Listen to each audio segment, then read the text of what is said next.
भारत के रक्षा मंत्री राजनाथ सिंह ने देश की राजनीति और भूगोल से जुड़े अहम ऐतिहासिक तथ्यों पर बोलते हुए कुछ ऐसा कह दिया कि पाक की नींद उड़ गई है। जी हां, खलबली मच गई है पाकिस्तान में। दरअसल उन्होंने कहा कि आज सिंध की जमीन भारत का हिस्सा भले ना हो, लेकिन सभ्यता की दृष्टि से सिंध हमेशा भारत का हिस्सा रहेगा। और जहां तक जमीन का सवाल है, सीमाएं बदल सकती हैं। कौन जाने कल सिंध फिर से भारत में आ जाए। अब इस बयान से खलबली मच गई है कि राजनाथ सिंह ने आखिर ऐसा क्यों कहा, इस बयान के मायने क्या हैं और क्या वाकई सिंध भारत में मिल जाएगा। अगर भारत सिंध पर दावा कर रहा है तो इसके पीछे के कारण क्या हैं, सिंध के लिए भारत क्यों नैतिक रूप से बाध्य है और सिंध के साथ भारत का, और आखिर भारत का सिंध के साथ इतिहास क्या है। आइए आपको इस रिपोर्ट में विस्तार से बताएंगे। पहले राजनाथ सिंह के उस बयान को सुनिए जिसे सुनकर पाकिस्तान बौखला गया है।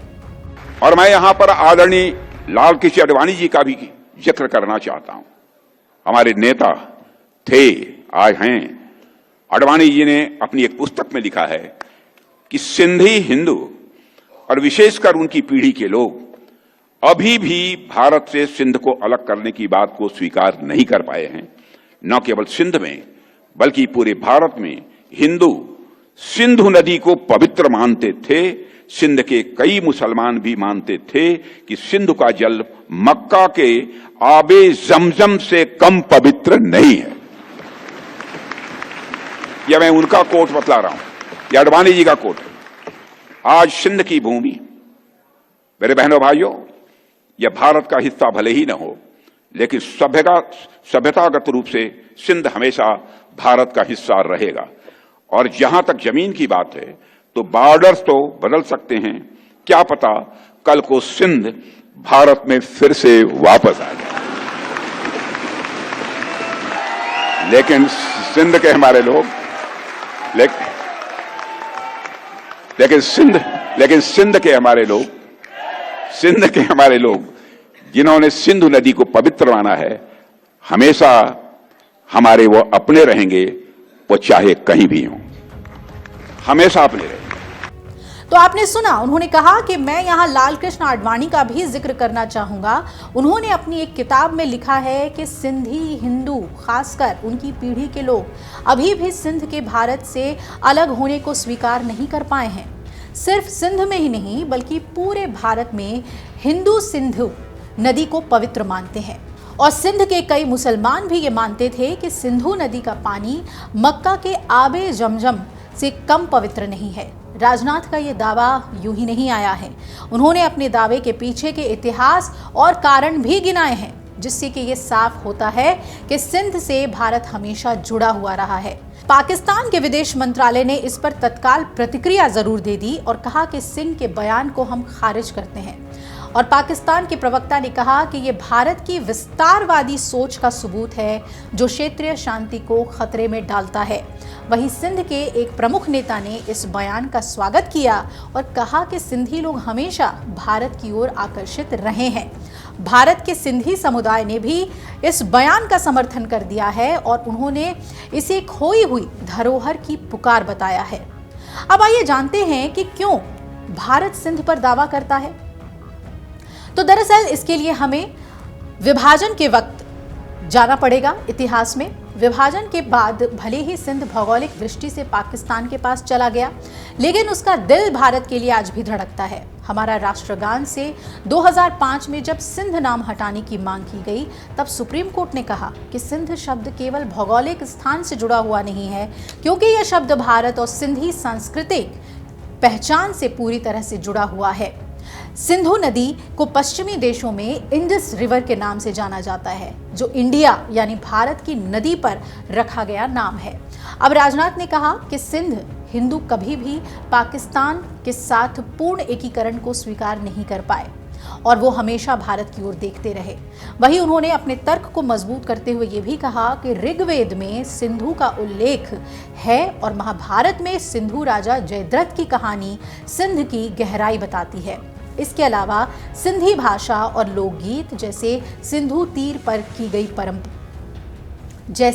तीर पर की परंपराएं भारत के गुजरात और राजस्थान से अभिन्न रूप से जुड़ी हुई हैं। अब सिंध के लिए भारत क्यों है नैतिक रूप से बाध्य, ये भी समझिए। राजनाथ सिंह ने बताया कि कैसे भारत सिंधी भाइयों की रक्षा के लिए नैतिक रूप से बाध्य है। रक्षा मंत्री ने कहा कि पाकिस्तान में सिंधी लोगों पर हो रहे उत्पीड़न जैसे जल संसाधनों पर नियंत्रण और सांस्कृतिक दमन जो भारत को उनकी रक्षा करने के लिए नैतिक तौर पर बाध्य बनाता है। उन्होंने कहा कि पाकिस्तान एक घातक जहर है जो सिंध को निगल रहा है। आपको बता दें कि 1947 में 15 लाख सिंधी हिंदू भारत आए थे। विभाजन के बाद करीब 15 लाख सिंधी हिंदू भारत आए और राजनाथ सिंह ने कहा कि विभाजन के बाद सिंधी समाज ने भारत में शून्य से शुरुआत की, लेकिन अपने परिश्रम और साहस से सफलता के नए आयाम उन्होंने स्थापित किए। आज भारत ही नहीं, दुनिया भर में सिंधी समुदाय समाज निर्माण के अलग अलग कार्यों में महत्वपूर्ण योगदान दे रहा है और इतिहास गवाह है कि भारत की अर्थव्यवस्था को सशक्त बनाने में भी इन्होंने उल्लेखनीय भूमिका निभाई है। राजनाथ सिंह ने कहा कि भारतीय जनता पार्टी हमेशा से सिंधी समाज के हक और उनके अधिकार के पक्ष में खड़ी रही है। सिंधी भाषा को संविधान की 8वीं अनुसूची में शामिल करने के लिए श्रद्धेय अटल बिहारी वाजपेयी जी ने 1957 में पहला गैर सरकारी विधेयक पेश कर एक महत्वपूर्ण भूमिका निभाई थी और अटल जी ने तब सिंधी भाषा का समर्थन करते हुए कहा था कि सिंधी में भारत की आत्मा बोलती है। अब जरा बात कर लेते हैं कि सिंध के साथ भारत का इतिहास किस कदर जुड़ा हुआ है। तो सिंधु का ऋग्वेद और महाभारत में उल्लेख और मोहनजोदड़ो हड़प्पा सभ्यता की जन्मस्थली के तौर पर आप सीधे तौर पर समझ सकते हैं। भारत के नाम पर ही इसे इंडस सिविलाइजेशन के नाम से जाना जाता है।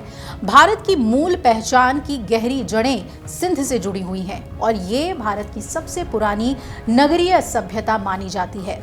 सांस्कृतिक एकता पर वही जानकारों का ये भी मानना है कि सिंह का बयान आंतरिक राजनीति से प्रेरित हो सकता है, जहां बीजेपी सिंधी वोट बैंक को मजबूत करने की कोशिश कर रही है। हालांकि ये कूटनीतिक स्तर पर पाकिस्तान के साथ तनाव को और बढ़ा सकता है। सिंध पाकिस्तान का आर्थिक केंद्र भी है। भारत के दावे से क्षेत्रीय समीकरण बदल सकते हैं और ये कहना गलत नहीं होगा कि सिंह का ये बयान भारत की सॉफ्ट पावर को मजबूत करने की कोशिश लगता है, जो कि सांस्कृतिक एकता पर जोर देता है। पाकिस्तान ने कहा कि भारतीय रक्षा मंत्री का बयान मान्यता प्राप्त सीमाओं को चुनौती है और ये भारत की विस्तारवादी सोच को दिखाता है। इतना ही नहीं, पाकिस्तान ने यहां तक कह दिया कि भारत अपने अल्पसंख्यकों की सुरक्षा पर ध्यान दे। पाकिस्तान ने अपनी पुरानी लाइन दोहराते हुए कश्मीर का मुद्दा भी इसमें खींच लिया और कहा कि भारत विश्वसनीय कदम उठाए।